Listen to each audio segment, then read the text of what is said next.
मुंबईतील मालाडमध्ये एफडीएची मोठी कारवाई पाहायला मिळते। 317 बॉक्समधील औषध साठा आता जप्त करण्यात आला। या कारवाईमध्ये कोट्यवधींचा मुद्देमाल जप्त करण्यात आला। मुंबईतील मालाडमध्ये एफडीएची मोठी कारवाई, 317 बॉक्समधील औषध साठा जप्त करण्यात आलेला आहे।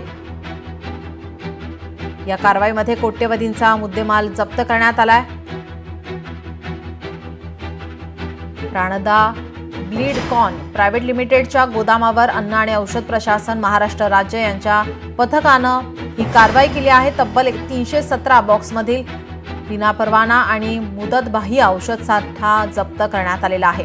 अन्न आणि औषध प्रशासनाने ही धडक कारवाई केली आहे। रुग्णसेवक भीमेश मुतुला यांच्या तक्रारीमुळे ही कारवाई झाली आहे। छापेमारी करण्यात आली। केसांच्या तेलासह विविध आजारांवरील कालबाह्य औषधे आढळून आली आहेत। यांची किंमत कोट्यवधी रुपयांमध्ये असल्याचे प्राथमिक तपासामध्ये स्पष्ट झालं आहे।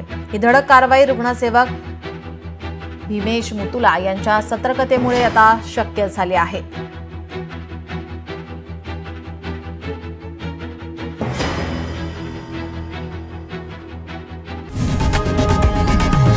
लोकशाही मराठी ऐका, पहा, जागरूक रहा।